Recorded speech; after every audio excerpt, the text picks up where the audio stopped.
जब आपको विरासत में कुछ नहीं मिले तो आपके पास दो ऑप्शन होते हैं। पहला कि आप अपनी किस्मत पे रो सकते हैं और दूसरा अपनी क्षमताओं को पहचान कर मंजिल तक पहुंचने का ऐसा रास्ता बना सकते हैं जिस पे चलकर आपकी आने वाली पीढ़ियों को आप पर गर्व हो। आज हमारे पॉडकास्ट में हमारे मेहमान विशाल तिवारी की कहानी कुछ ऐसी ही इंस्पायरिंग है। विशाल एक छोटे से शहर से निकलकर माया नगरी मुंबई में आज अपनी एक अलग पहचान बना रहे हैं। बेहद टैलेंटेड एक्टर विशाल ने बारात कंपनी, अनटिल डेथ जैसी फीचर फिल्मों से अपने कैरियर की शुरुआत की और हाल ही में नेटफ्लिक्स पे रिलीज फिल्म लूडो में दिग्गज एक्टर पंकज त्रिपाठी के साथ नजर आ रहे हैं। इसके अलावा कई शॉर्ट फिल्मों और नाटकों में एक्टिंग के साथ डायरेक्शन में भी अपना हाथ आजमा चुके हैं। मुझे ये यकीन है कि विशाल के साथ किया गया यह पॉडकास्ट और इसमें इनकी कहानी आपको जोश और जज्बे से भर देगी। तो स्वागत है विशाल तिवारी जी हमारे इस पॉडकास्ट में। Thank you so much.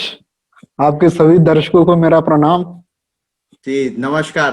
तो सबसे पहले तिवारी जी ये बताएं कि अभी आपका जो लूडो में अभी रिसेंटली आपकी लूडो रिलीज हुई है फिल्म, और उसमें कैसा अनुभव रहा है। सबसे पहले तो हमारे दर्शक यही जानना चाहते हैं कि कैसा अनुभव रहा पंकज तिवारी जैसे एक्टर्स के साथ काम करके, आपका अनुभव कैसा रहा। जी।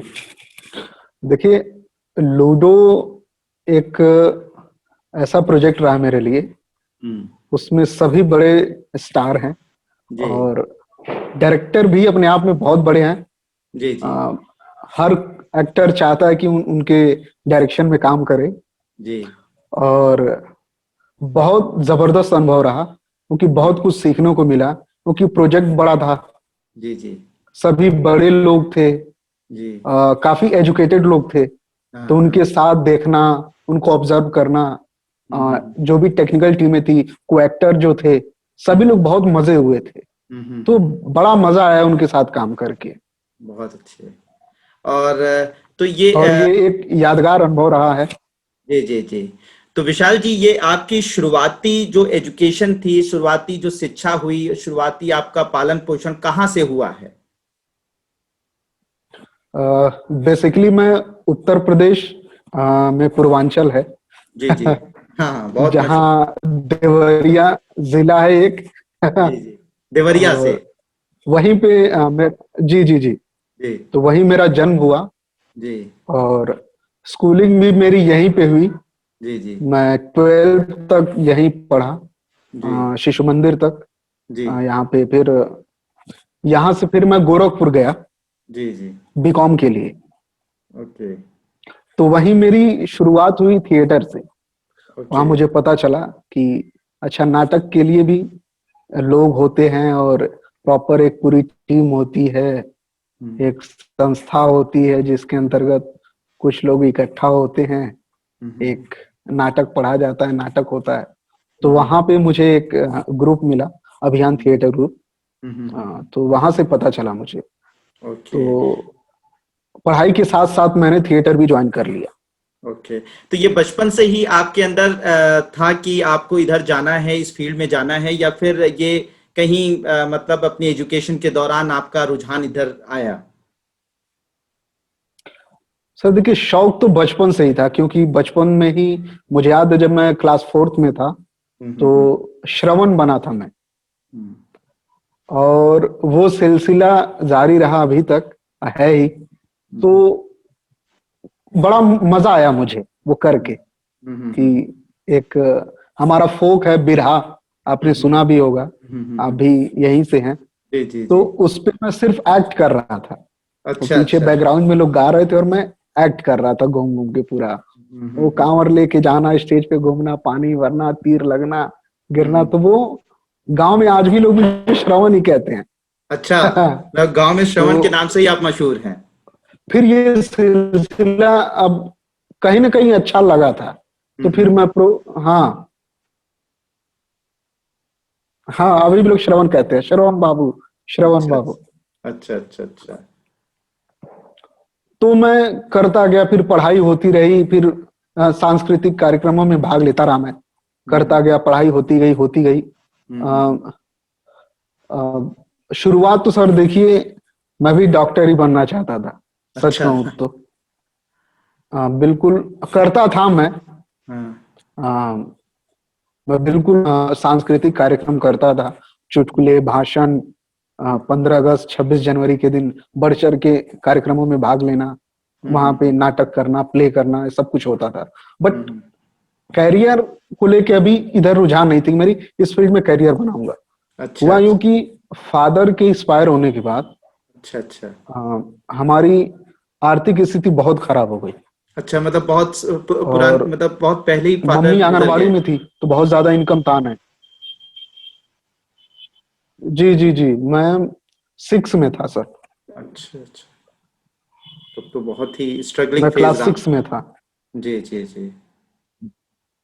बहुत ज्यादा हमारी आर्थिक हालत बहुत खराब हो गई, मतलब बहुत सारे कर्ज हो गए हमारे ऊपर। फिर हम शिफ्ट होना पड़ा दूसरी जगह, हम्म। बहुत दिक्कतें आई। But hmm. मम्मी की एक छोटी सी नौकरी थी आंगनबाड़ी में, मम्मी मेरी हम्म। आंगनबाड़ी में है। अच्छा अच्छा। तो उससे तो उन्होंने, हम बीच में हमारी पढ़ाई नहीं कभी बंद हुई, हम्म कहने की आर्थिक स्थिति बहुत खराब है। तो हम्म। खेत गिरवी रख के हमने पढ़ाई की अपनी, जो भी हमारे खेत थे ओके। सब बहुत गिरवी स्ट्रगल।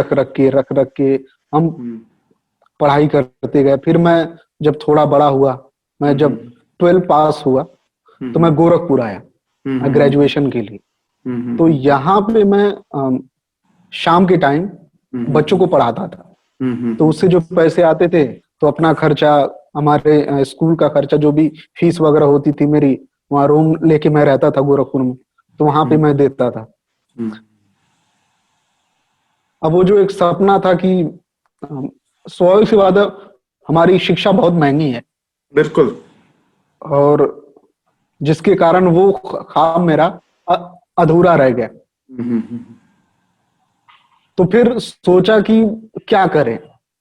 तो फिर पढ़ाई चल रही थी, अब सोचा था कि एमबीए करूंगा और सिंपल एक अकाउंटेंट या फिर मैनेजमेंट में कहीं जॉब करूंगा, ये फिर मेरा एक टारगेट बन गया।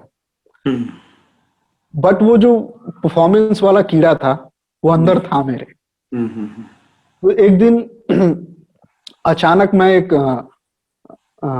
इश्तिहार देखा, जिसमें आओ एक्टिंग सीखें, अभिनय करें, अभियान थिएटर ग्रुप है गोरखपुर में। तो उनका मैंने आ, मैं अपने बर्थडे वाले दिन देखा, अच्छा सुबह उठा तो मेरी अखबार पढ़ने की आदत है। अच्छा अच्छा तो अमर उजाला, वो मैं कटिंग आज भी रखा हूँ संभाल अच्छा के। अच्छा अच्छा। तो वो मैं रखा, फिर देखा तो मैं फोन किया सर के पास कि सर, आप हम्म एक्टिंग सिखाते हैं, हम्म ये मैं आना चाहता हूँ। तो फिर हम्म वो बुलाए मुझे, फिर उनके पास गया, और सर फिर वहां से नाटक करना। फिर ललित सिंह पोखरिया जी आए हुए थे लखनऊ से, हमारे प्ले डायरेक्टर। तो उन्होंने नाटक कराया, तो उनको देख के मैं बड़ा प्रभावित हुआ, ललित सिंह पोखरिया जी को, अच्छा जो कि अच्छा। हमारे डायरेक्टर थे। कोई सूरज को समझा दो, वो नाटक कर रहे थे, ये मेरा अच्छा। पहला प्ले था। Okay okay. तो उनको देख के मैं बहुत प्रभावित हुआ, क्योंकि उनके अंदर एक जबरदस्त direction, costume designing, set, makeup, writing, मैं बहुत दंग रह गया उनको देख के। तो मतलब एक ऐसा व्यक्ति जिसमें इतनी सारी प्रतिभाएं, वो भी अकेले, तो मैं बहुत प्रभावित हुआ उनसे। तो मैंने सर से पूछा, सर ये सब आप कैसे, ये डेवलपमेंट, ये इतना टैलेंट आपके अंदर कहाँ से आया? तो फिर सर ने बताया कि देखो बेटा, ये कुछ भी अचानक आता नहीं है, पढ़ाई धीरे करनी धीरे। पड़ती है। हाँ।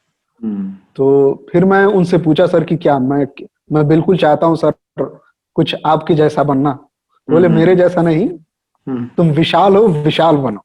बहुत बढ़िया, बहुत बढ़िया। और फिर उन्होंने राष्ट्रीय नाट्य विद्यालय जो कि दिल्ली में है, जी जी, जहाँ से देश के तमाम दिग्गज अभिनेता पास आउट हुए, और यहाँ भारतेंदु नाट्य अकेडमी लखनऊ में।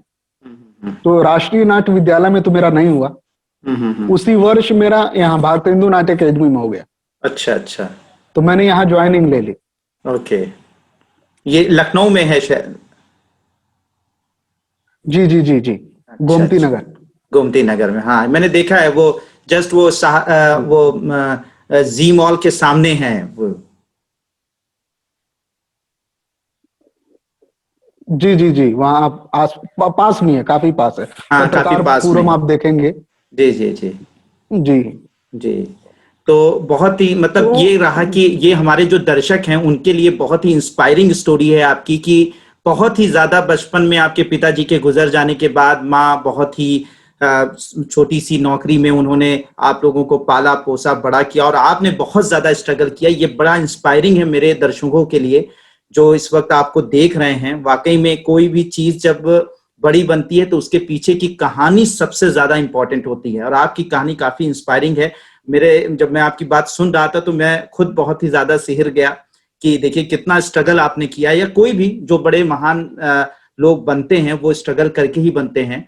तो हमारे दर्शकों के लिए ये बड़ी इंस्पायरिंग स्टोरी रही है कि देखिए कुछ भी हो जाए, कैसी भी सिचुएशन आए, लेकिन आपको हारना नहीं, आपको स्ट्रगल करते रहना है, और भगवान आपको रास्ता दिखाते जाते हैं, और आप बस उस रास्ते को तलाशिए और अपने काम में लगे रहिए। बहुत ही इंस्पायरिंग आपकी बातें हमें लगी। तो ये जो फॉर्मल ट्रेनिंग आपने भारतेंदु नाट्य विद्यालय से ली? जी जी जी जी। अच्छा अच्छा। तो वहां पे फॉर्मल ट्रेनिंग के बाद फिर मुंबई कैसे जाना हुआ? सर टारगेट तो था सर फिल्मों में काम करना, और चूंकि मैं बीच में एक चीज बताना भूल गया कि वाई मैंने यही क्यों चुना, इसमें करियर क्यों बनाया। हुआ यूं सर कि मेरे पास बिजनेस के लिए पैसे नहीं थे। अच्छा। कि मैं कुछ ऐसा बिजनेस करूं या फिर लंबी पढ़ाई करूं, फिर यहाँ से हो सके। तो सर ये मुझे ऐसा फील लगा जहां पे आप अपने शरीर से ही कमाते हैं। अगर आपके पास टैलेंट है, हुनर है, तो आप अच्छी परफॉर्मेंस करके अपना बढ़िया करियर बना सकते हैं, और लोग बना भी रहे हैं। बिल्कुल बिल्कुल। आप उसमें बहुत से नाम हैं, आप देखेंगे, चाहे वो पंकज त्रिपाठी हो, नवाजुद्दीन सिद्दीकी हो, जी जी, आपके मनोज वाजपेयी सर हो, मनोज वाजपेयी हो, बहुत राजपाल यादव हो, बहुत एक्टर हैं जो बहुत ही मिडिल फैमिली से थे, किसान परिवार से थे, लेकिन उन्होंने पढ़ाई की। पढ़ाई करने के बाद वो मुंबई गए, और अपने हुनर के दम पे आज वो ना कि सिर्फ परफॉर्मेंस के लिए जाते हैं, आज अच्छी खासी प्रॉपर्टी भी है उनके पास। बिल्कुल बिल्कुल। लगा कि कहीं ना कहीं मैं भी क्यों ना परफॉर्मेंस अपनी अच्छी करूं, अच्छी ट्रेनिंग लूं, ट्रेनिंग लेने के बाद मुंबई जाऊं, वहां फिल्मों में काम करूं, और धीरे धीरे धीरे धीरे धीरे आगे बढ़ूं। यही कारण रहा सर मैं इस फील्ड में आया। Okay okay. मतलब ये है कि आपके पास जैसे होता है ना कि आपने सारे जो विकल्प थे वो सब आपके सामने खत्म थे, सिर्फ एक विकल्प था कि आपका शरीर है, आपकी प्रतिभा है, और उसी प्रतिभा और शरीर के दम पर आपने सोचा कि इसी फील्ड में जाकर आप बहुत अच्छा परफॉर्म कर सकते हैं। तो मतलब तो कभी कभी ऐसा होता है कि भगवान कभी कभी कुछ चीजें छीनता है या कुछ चीजें कम देता है, तो शायद उसके पीछे भी कुछ बड़ा कारण हो सकता है। मतलब जैसे कहते हैं ना कि जो भगवान की इच्छा बहुत बहुत बड़ी होती है, बहुत सारी चीजें रहती हैं उसमें। जी जी जी, होता है ये हमें ये बहुत सी कहानियां हैं इस पे, जी जी अगर हम बात करें तो। जी जी जी जी, ये सच है कि वो कहते हैं ना कि जो होता है अच्छे के लिए होता है। अच्छे के लिए होता है जी। तो ये फॉर्मल ट्रेनिंग लेने के बाद फिर मुंबई कैसे, मतलब इसी उसमें चले गए आप, और फिर उसके बाद आपने मुंबई में कैसे स्ट्रगल किया? मुंबई का स्ट्रगल बताइए। जी सर, यहाँ से ट्रेनिंग के बाद सीधा मैं चला गया। और मुंबई में क्या था कि जैसा कि बताया कि मैं आपसे कि शुरू से ही इकोनॉमिकली बहुत वीक होने की वजह से, ना होने के कारण मैं वहां जाते ही स्कूल में पढ़ाने लगा। अच्छा, स्कूल में पढ़ाने लगे। हाँ, एक्टिंग स्कूल बहुत सारे हैं मुंबई में। अच्छा अच्छा। जहाँ पे मैं पार्ट टाइम में पढ़ाता हूँ। Okay okay. अभी तो बंद कर दिया है, अभी तो अपना हो गया है, लेकिन वहाँ शुरू में जाके मैं वहाँ पढ़ाता था, ताकि वहाँ मेरा रहना खाना ये सब निकल ले, ताकि क्योंकि वहाँ मुंबई में रूम रेंट और भोजन ये जिसके पास है, एक रहने के लिए छत और 2 टाइम का खाना, तो यूं समझिए उसका उस कलाकार के लिए 90% टेंशन खत्म हो जाती है। 90% टेंशन खत्म। यूं समझिए कि आप अपने घर पे हैं। तो होता क्या है कि आदमी पूरी तरीके से फोकस कर पाता है कि डेली जाए ऑडिशन पे मिले, डेली अप्रोच करे नए नए प्रोडक्शन हाउस में। तो हुआ क्या सर कि मैं पहुंचा वहां, मैं पास आउट होने के मुश्किल से 15 दिन के बाद मैं चला गया मुंबई सीधा। वहां गया, वहाँ एक बहुत ही सस्ता एरिया है, और मैं बिल्कुल चाहूंगा कि जो नए लोग हैं जो उधर रहना चाहते हैं, मुंबई आना चाहते हैं, मड जो कि वर्सोवा की, जी, मलाड वेस्ट में है ये मड एक एरिया है। यूं कहें तो स्लम एरिया ही बोलेंगे, लेकिन उसमें कुछ मकाने भी हैं। तो हम वहाँ बहुत सस्ते किराए पे 4 से 5 हजार में एक रूम मिल जाता है वहाँ पे। अच्छा अच्छा। तो वहां पे हम 2 लोग रहते थे। ओके। और मैं बहुत अपने आप को लकी कहूंगा कि यहाँ से जाते ही मुश्किल से 1 महीने के अंदर मुझे सैयद अहमद अफजल सर हैं, जिन्होंने यंगिस्तान और लाल रंग फिल्म डायरेक्ट की है, उनकी फिल्म मिल गई बारात कंपनी। अच्छा अच्छा। हाँ, बारात कंपनी आपकी मैंने देखी, आपने मुझे लिंक भेजा था, तो मैंने वो बारात कंपनी देखा। काफी अच्छा रोल है आपका बारात कंपनी में, और काफी मतलब जी जी, वो एनर्जेटिक लगे हैं आप उसमें। जी थैंक यू। हुआ क्या कि वो मेरा पहला प्रोजेक्ट, वो मेरा पहला काम था मुंबई का। यूं कहे तो श्री गणेश आया वहीं से हुआ। अच्छा अच्छा अच्छा। और जी, और उस फिल्म से बहुत कुछ सीखने को मिला। बिल्कुल। और उसमें यूं शायद कहे आप तो लीड उस रोल फिल्म में में मेरा थे। कॉन्फिडेंस बढ़ा। बारात कंपनी में शायद आप लीड रोल में थे। लीड रोल तो नहीं था सर, लेकिन एक इम्पोर्टेंट कैरेक्टर था मेरा। इम्पोर्टेंट कैरेक्टर था, हाँ। हाँ, इम्पोर्टेंट कैरेक्टर था मेरा। और बहुत मजेदार रहा। वर्कशॉप हुए अफजल सर से। आज भी वो एक पेरेंट्स मिल गए मुझे मुंबई में, जो अच्छा। हमेशा आज भी मुझे गाइड करते रहते हैं कि कैसे क्या करना है, राय मशवरा देते रहते हैं। तो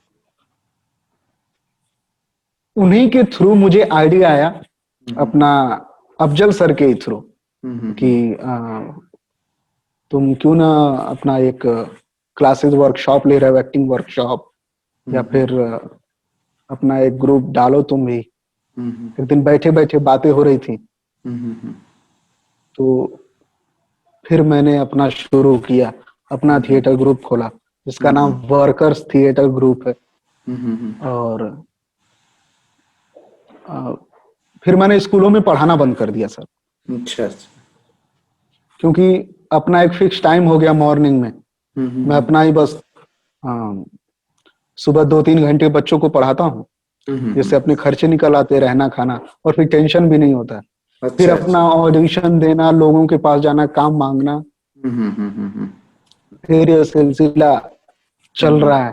फिर धीरे धीरे धीरे छोटे मोटे काम अभी आने लगे हैं। तो यही रहा है सर स्ट्रगल। अच्छा, तो अभी कितने साल हो गए मुंबई में आपको सेटल हुए?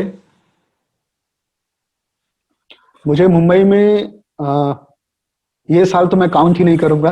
हाँ, 2020 तो कोई नहीं काउंट, अपनी लाइफ से उसे सभी निकाल देना चाह रहे हैं। 2020 बिल्कुल, तो मैं 3 साल रहा सर। अच्छा अच्छा। हाँ, हम्म। मैं 3 साल रहा, और 3 साल के में मैंने बहुत कुछ देखे, जिसमें मुझे बारात कंपनी मिली। उसके हम्म। बाद मुझे बहुत अच्छा एक ऐड मिला हिंदुस्तान यूनिलीवर का, देखा था मैंने, वो ऐड भी देखा प्लास्टिक था। पे। वो प्लास्टिक पे जो ऐड है वो बड़ा फेमस हुआ। और हम्म। फिर हॉट स्टार ऐप का प्रोमो किया था मैंने, वो अच्छा। ऐड मिला था मुझे। फिर कंटेंट मार्केटिंग करके कंपनी, उसका मैंने ऐड किया। हम्म। फिर उसके बाद वेब सीरीज मिली मुझे, हम्म। अफसोस। अच्छा अनुराग कश्यप की बहन है अनुभूति कश्यप, वो अच्छा। डेब्यू अच्छा की थी, तो उसमें एक छोटी सी भूमिका मेरी थी। अच्छा। और फिर कई सारे शॉर्ट फिल्में मैंने की ओके वहां ओके। पे, जिसमें एक दो शॉर्ट फिल्में मेरी अभी फेस्टिवल में चल रही हैं। अच्छा एक आदम अगेन करके है, मानस रंजन गिरी जी ने डायरेक्ट किया उसको। अच्छा। और आदम अभी अगेन। हाँ, ओके ओके। और ये, और फिर अभी हुनर करके मंटो साहब की स्टोरी है, अच्छा अच्छा जेब अच्छा। कतरा, उस जेब पे कतरा। बेस्ड है ये हुनर। जी हम्म। जी जी। तो हम्म। ये चल रही है दो शॉर्ट फिल्में, अभी ये दोनों फेस्टिवल में भी चल रही हैं। अच्छा अच्छा। ओके। तो जी, फिर हम्म। लूडो फिल्म हाथ लगी। जी जी जी जी। जी, अभी तो काफी तो चर्चा में है लूडो, और काफी अच्छा हाँ उसमें सर, बड़ी अच्छी फिल्म। उसमें किसी हमारे एक मित्र हैं राजर्षि तिवारी, वो इस वक्त उसमें आयरलैंड में हैं।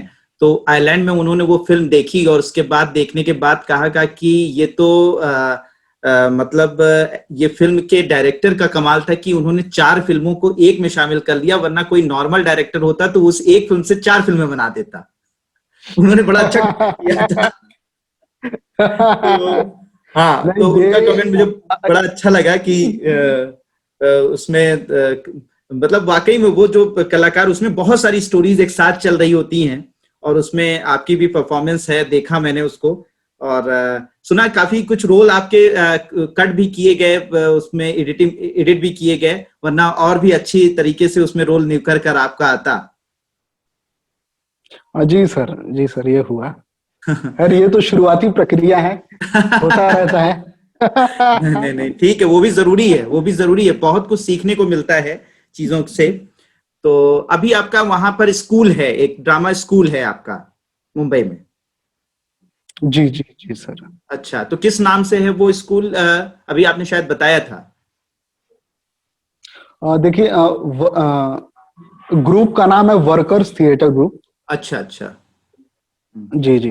अच्छा, तो उसका कहीं जैसे और कुछ कुछ लोग मुंबई जाना चाहते हैं, मुंबई में जाकर सीखना चाहते हैं, हमारे जो व्यूवर्स हैं या बहुत सारे हमारे जान पहचान के लोग हैं या जो भी हैं, तो अगर वो जाना चाहते हैं तो आपसे उस थिएटर ग्रुप पे संपर्क, मतलब जो आपका एड्रेस होगा वहां से संपर्क किया जा सकता है। जी जी, हमारा कांटेक्ट नंबर है, मेल आईडी है। Okay okay. तो मैं उसको उस मेल आईडी को इधर लिंक पर अभी डिस्क्रिप्शन में डाल दूंगा, तो जो लोग भी आपसे कांटेक्ट करना चाहते हैं वो आपसे वहां पर जरूर कांटेक्ट कर लेंगे, और आप वहां पर ज्यादा अच्छी तरीके से गाइड कर सकते हैं लोगों को। होप कि वो सबके लिए ये बेनिफिशियल रहेगा मेरे हिसाब से, आपके थिएटर जी को जी जी ज्वाइन भी जी कर जी। सकते हैं जो जो टैलेंटेड लोग हैं।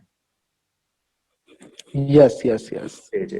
तो ये बताएं कि एक अगला क्वेश्चन बहुत ही इंपॉर्टेंट है, कि जो लोग थिएटर में या फिर फिल्म इंडस्ट्री में अपना कैरियर बनाना चाहते हैं, सुनते हैं बहुत ही स्ट्रगल होता है, आपने भी अपने स्ट्रगल को बताया, तो उनको कैसे शुरुआत करनी चाहिए और वो क्या तरीके अपनाएं कि उनको कम से कम स्ट्रगल करना पड़े और उन्हें उसका रिजल्ट आउटपुट ज्यादा मिल पाए? क्योंकि अक्सर लोगों के पास मैंने देखा है कि टैलेंट होता है, लेकिन स्ट्रगल का नाम सुनकर बहुत सारे लोग पीछे हट जाते हैं, और हिम्मत नहीं पड़ती है। मतलब वो एक बार सोचते हैं कि हम जाएं थोड़ा स्ट्रगल करें, लेकिन लोग उनको इतना ज्यादा, मतलब कहते हैं ना कि वहां का एक बहुत ही ज्यादा डरा सा देते हैं वहां की चीजों से, कि उनकी हिम्मत नहीं पड़ती। और बहुत सारे ऐसे टैलेंट हैं हमारे, बहुत सारे जो हमारे दर्शक हैं उनमें भी बहुत सारे ऐसे टैलेंटेड लोग होंगे जिनके पास कुछ ना कुछ टैलेंट होगा, लेकिन कहीं लोगों के डराने की वजह से, घबरा परेशान, वहां की प्रॉब्लम्स बताने की वजह से, वहां के स्ट्रगल के बारे में बताने की वजह से वो पीछे हट जाते हैं। तो आप कुछ ऐसा बताएं अपने अनुभव से कि जिससे कि उनको कम स्ट्रगल करना पड़े, और क्या वो सही है कि बहुत ज्यादा ही स्ट्रगल करना पड़ता है, और क्या कोई आम इंसान वहां पे अपना कैरियर नहीं बना सकता, जैसा लोग डराते हैं? हाँ सर, ये आपने बहुत अच्छा सवाल किया। ये होता है। मैं जब मुंबई जा रहा था तो ये बात मेरे सामने भी थी।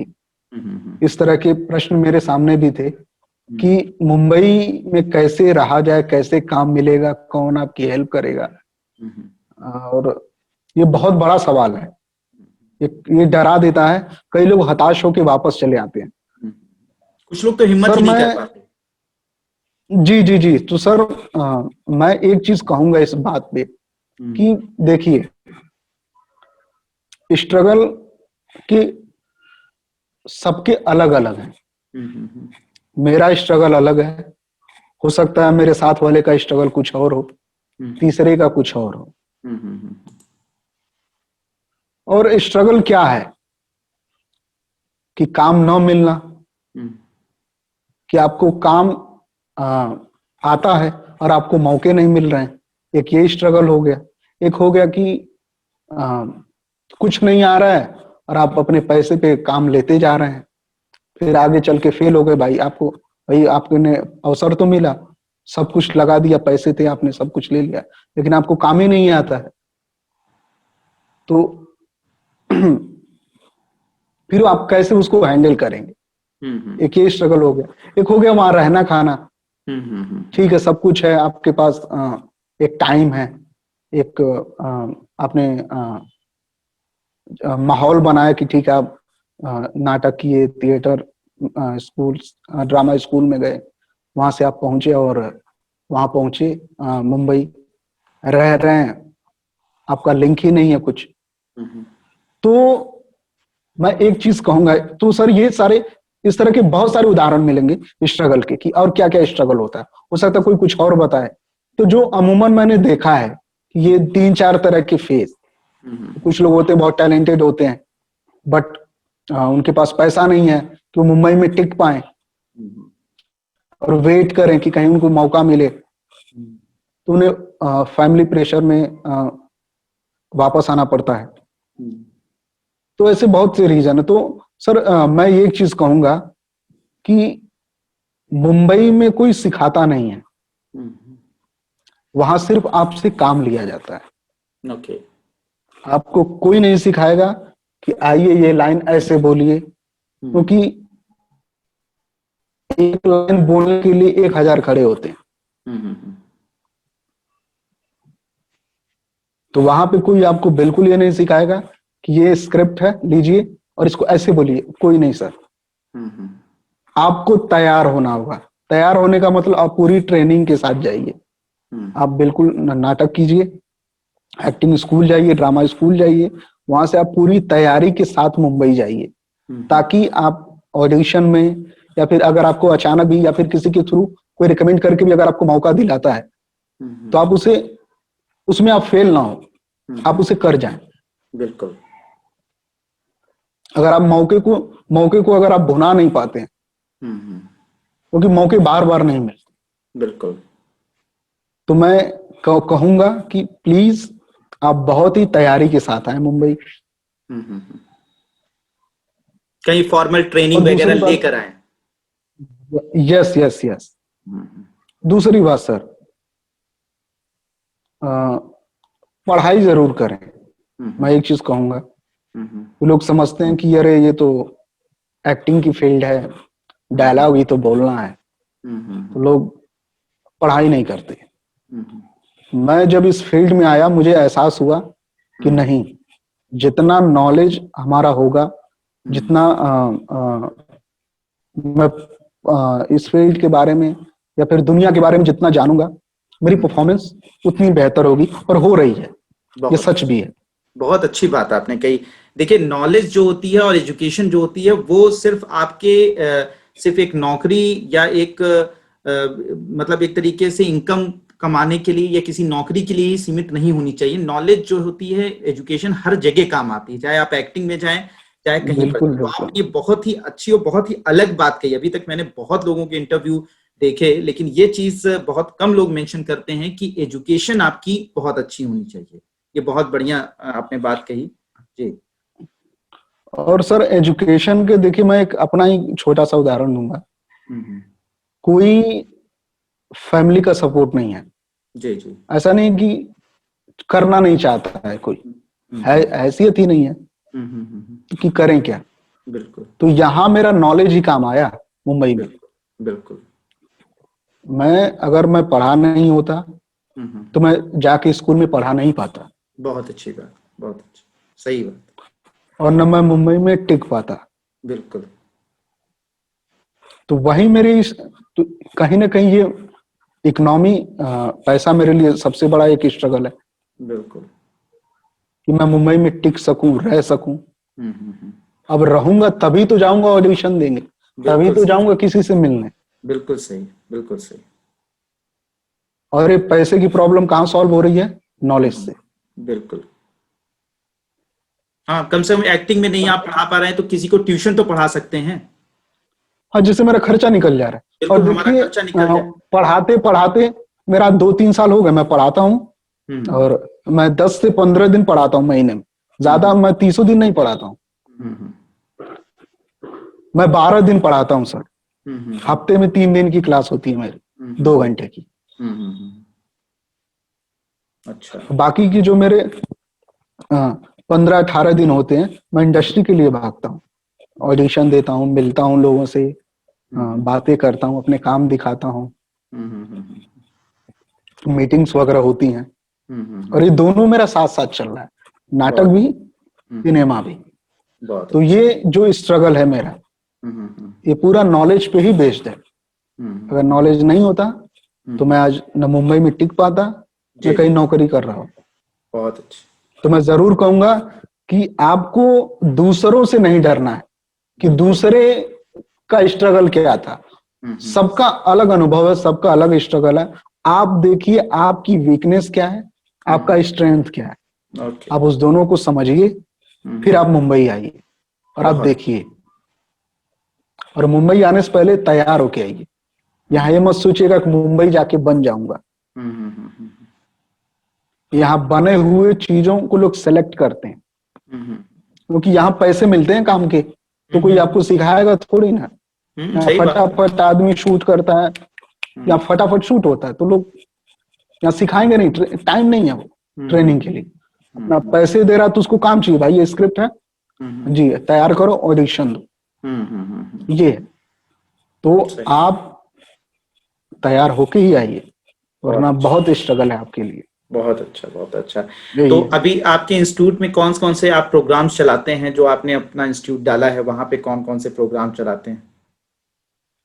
देखिए, मैं बेसिकली थिएटर और सिनेमा जो परफॉर्मेंस के जो फॉर्म्स है कि थिएटर की एक्टिंग कैसी होती है और सिनेमा में जो एक्टिंग की जाती है, उसमें क्या डिफरेंस है और उसमें क्या टेक्निक्स है जिनके थ्रू हम परफॉर्मेंस करते हैं।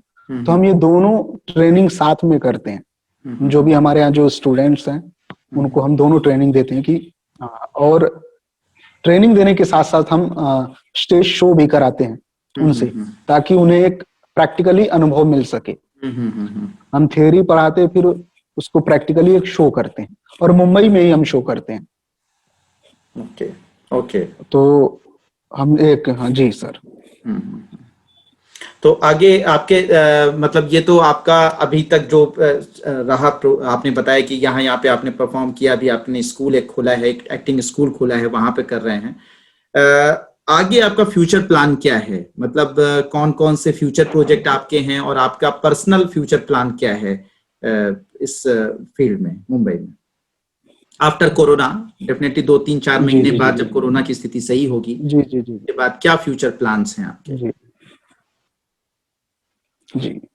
देखिए, अभी मैं अपने 2 प्ले, एक दोहरी जिंदगी जो ऑलरेडी हमारा रेडी है, उसके बहुत सारे शोज करने हैं हमें ऑल ओवर इंडिया, फिर वर्ल्ड में भी जहां जहां उसके शोज लगते हैं हम उसको लेके जाएंगे उस प्ले को। और अभी मैं एक फिल्म की तैयारी कर रहा हूँ। जी, ये मेरी पहली फिल्म है जिसको मैं अपने रीजनल सिनेमा कह सकते हैं आप, अच्छा अच्छा। अपने क्षेत्रीय भाषा में, और यहाँ के लोकल एक्टर्स जो हैं उनको लेके मैं कर रहा हूँ। तो अभी पूरी तैयारी हमारी इसी पे है, हमारा प्री प्रोडक्शन चल रहा है इसको लेके, बहुत और बढ़िया। बहुत जल्द हम फ्लोर पे आएंगे। बहुत बढ़िया। तो जी। ये कहाँ पे मतलब अपने इसी गोरखपुर रीजन में ही शूट करेंगे या मुंबई इसको शूट करेंगे इस फिल्म को? सर कहानी का जो बैकग्राउंड है गोरखपुरी है, हमारा अच्छा अच्छा। Purvanchal, okay okay okay. जिसमें प्रतापगढ़, गोरखपुर, हम्म यूं बनारस, हम्म आजमगढ़, मऊ, ये जो एरिया है, बस्ती ये सब ओके। तो मिर्जा, देखिए पूर्वांचल तो इस वक्त काफी हिट हो रहा है, काफी जबरदस्त जा रहा है। मिर्जापुर आपने देखा कि मिर्जापुर काफी हिट, मतलब हिट क्या, मतलब सुपर हिट रहा इस पूरी हाँ वेब बिल्कुल। सीरीज रही। और मतलब पूर्वांचल इधर गैंगांव वासेपुर, मतलब मैं ये कहना चाह रहा हूँ कि ये जो नॉर्थ इंडिया का रीजन है इसमें बड़ा पोटेंशियल है, मुझे लगता है कि बहुत ज्यादा पोटेंशियल है। और इसे आप लोगों को, मतलब आप जैसे टैलेंटेड लोगों को इसको मतलब एक्सप्लोर करना चाहिए। ये बहुत अच्छी चीज है कि आपने यहाँ के लोगों को फोकस करके और यहाँ की प्रतिभाओं को फोकस करके ये प्रोग्राम स्टार्ट किया है, अपना जो भी फिल्म का प्रोजेक्ट आप आने वाले दिनों में करेंगे, तो ये बहुत अच्छी बात है। तो क्या उसका एक्ट, मतलब उसमें प्रोड्यूस भी आप ही कर रहे हैं, एक्ट भी आप ही कर रहे हैं, डायरेक्ट भी आप कर रहे हैं, या फिर सब अलग अलग लोग हैं?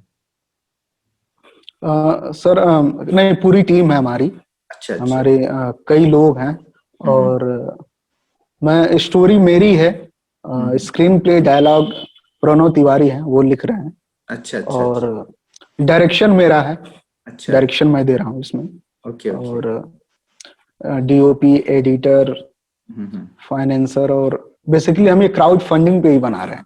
अच्छा ये अच्छा जो अच्छा। फिल्म है, अच्छा हम इसे क्राउड फंडिंग पे ही बना रहे हैं, अच्छा अच्छा अच्छा। और इसमें कई लोग हेल्प कर रहे हैं हमारी। ओके ओके ओके तो ओके। ये किसी और एक सिनेमा पर्टिकुलर की किसी नहीं।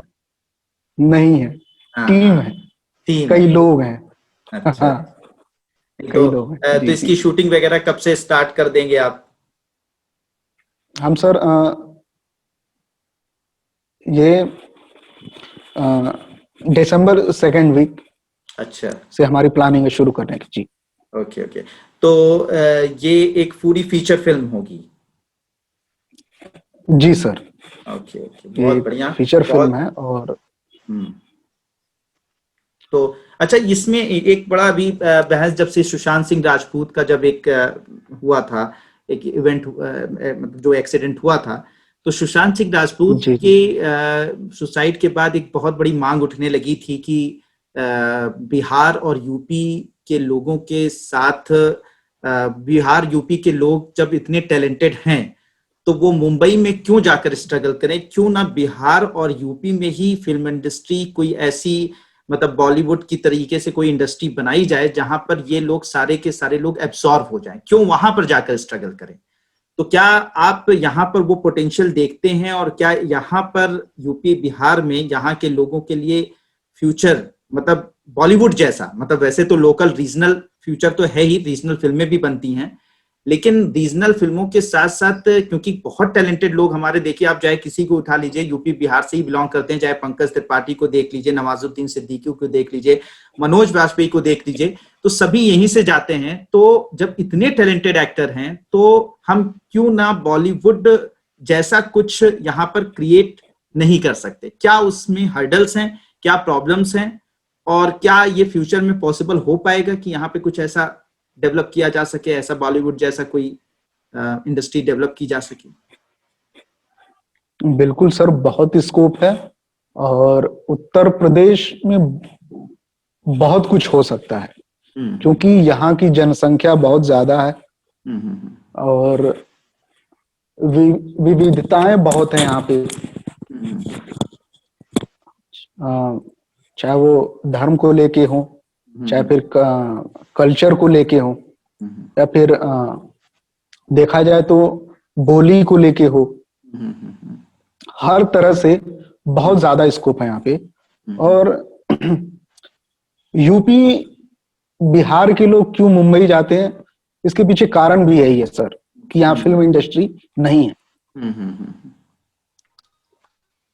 आज देखिए लखनऊ में, मैं लखनऊ वालों को बहुत लकी मानूंगा इस मामले में कि वहीं वो नौकरी कर रहे हैं, वहीं वो थिएटर कर रहे हैं, वहीं उनका घर है। आज फिल्म बंधु के कारण लोग भाग भाग के लखनऊ आ रहे हैं फिल्म बनाने। बिल्कुल। तो वहां के जो लोकल एक्टर हैं उनको मौके मिल रहे हैं, वो एब्जॉर्ब हो जाते हैं वहां पर। बिल्कुल। उनके लिए उनका सपना भी पूरा हो जा रहा है और उनके पास बहुत ज्यादा स्ट्रगल भी नहीं है, टेंशन भी नहीं है, रहने खाने की दिक्कत भी नहीं है, कुछ नहीं है। मिले तो मिले, नहीं तो जय श्री राम, वही खेला है। तो यहाँ होना बहुत जरूरी है सर। तो आपको लगता है फ्यूचर, लगता है कि यहाँ पर, तो आपको लगता है कि फ्यूचर में यहाँ पर एक फिल्म इंडस्ट्री बॉलीवुड जैसी बन सकती है? बिल्कुल सर, बिल्कुल होनी चाहिए। वो पोटेंशियल जगह कौन सी देखते हैं आप यूपी में जहां पर फिल्म इंडस्ट्री बनाई जा सकती है? तो मुझे जो लखनऊ बेस्ट लगता है, लखनऊ बेस्ट लगता है। नोएडा क्योंकि नोएडा में खुलने से सर होगा क्या, यूपी बिहार वाले कट जाएंगे। हाँ, फिर से वही बाहर के ही लोग, पश्चिम यूपी जो है, यूपी से बाहर के या बिहार मथुरा की, अब मथुरा देखिए, अयोध्या, मथुरा, हम ये कहेंगे, फिर उसके उधर के ही लोग फायदे। क्योंकि अगर नोएडा में खुलता है तो मुझे यहाँ से 10 घंटे लगेंगे जाने। बिल्कुल बिल्कुल बिल्कुल।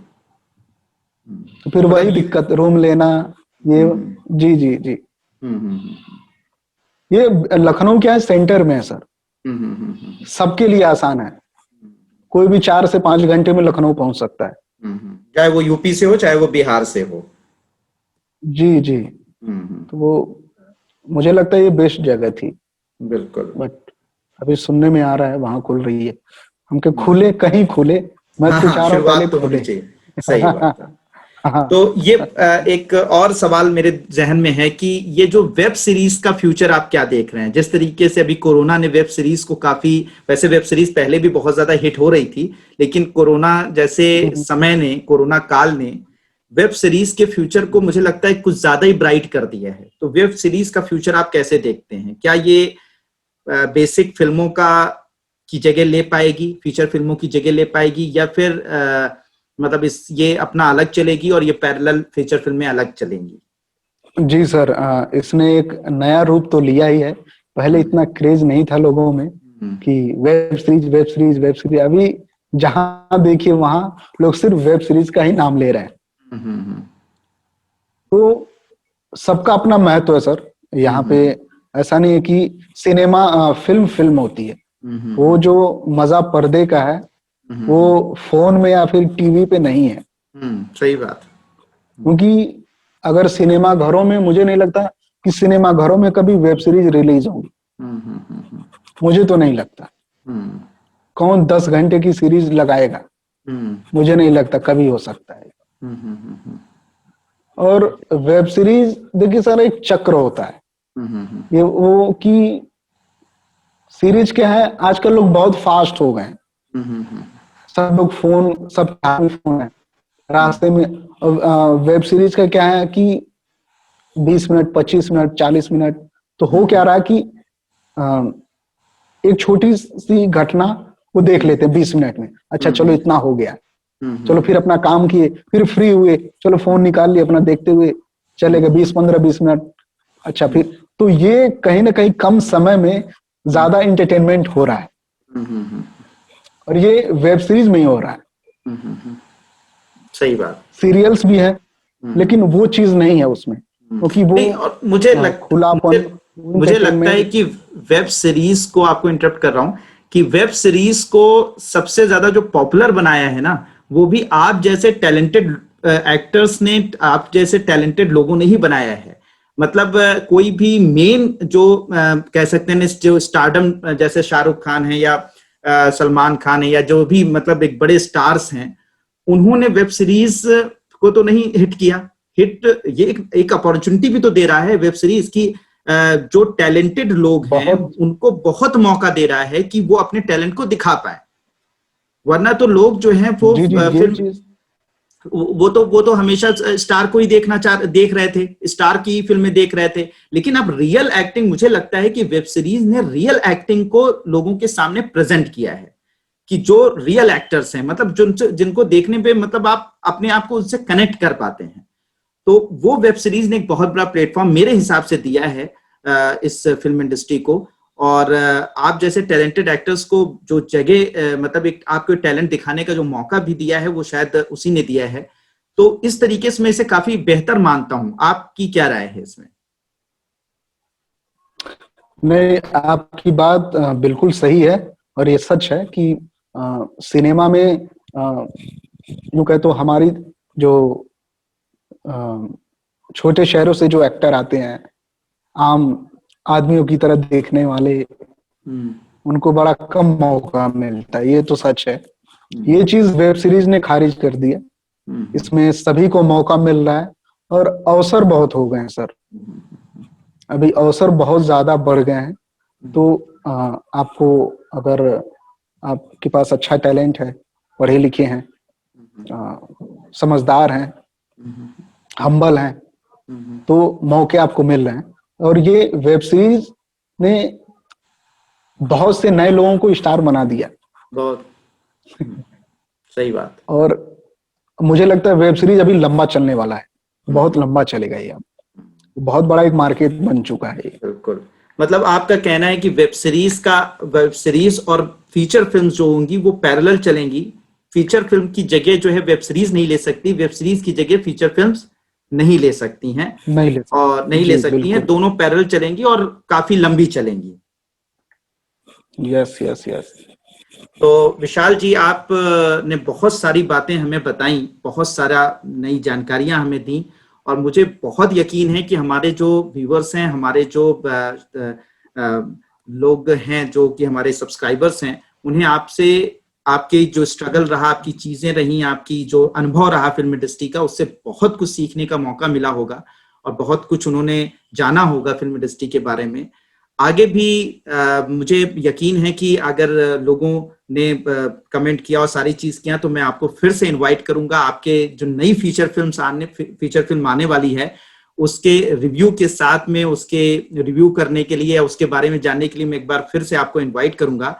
और आपको इनवाइट करता हूं कि आप हमारे घर आइए और उसके बाद हम लोग यहाँ पे मुलाकात करके एक लाइव इंटरव्यू साथ में बैठकर करें, चाय पीते हुए। तो मेरी तो तमन्ना थी कि साथ में करते, लेकिन कोरोना की वजह से एक जूम का करना पड़ा हमें इंटरव्यू आपका। बहुत मजा आया, बहुत ही ज्यादा अच्छा लगा आपसे बात करके, और बहुत कुछ मुझे जानने का मौका मिला और आपकी चीजों से इंस्पिरेशन मुझे मिली। तो हम लोग फिर से आपकी जो फीचर फिल्म आने वाली है, आगे के प्रोजेक्ट जो भी हैं आपके, उनके लिए बहुत बहुत शुभकामनाएं, और आगे भी हम लोग मिलते रहेंगे और फिर इसके बाद मुलाकात करेंगे। तब तक आप लोगों को अगर ये इंटरव्यू, ये पॉडकास्ट आपको अच्छा लगा और आपको विशाल जी की बातें अच्छी लगी तो कमेंट बॉक्स में जरूर बताइएगा। कोई भी क्वेश्चन अगर विशाल जी से पूछना है, उनसे रिलेटेड, फिल्म इंडस्ट्री से रिलेटेड या उसमें कैरियर से रिलेटेड अगर आपको पूछना है तो आप अपने कमेंट बॉक्स में जरूर बताएं, और मैं इनका जो एक प्रोफेशनल नंबर है उसको भी मैं आपसे शेयर कर दूंगा, जहां पे आप इनसे कांटेक्ट कर सकते हैं। और कमेंट बॉक्स में जरूर बताइए। और अगर ये वीडियो और ये पॉडकास्ट आपको अच्छा लगा हो तो चैनल को सब्सक्राइब कीजिए, लाइक कीजिए और लोगों तक शेयर कीजिए। Thank you so much.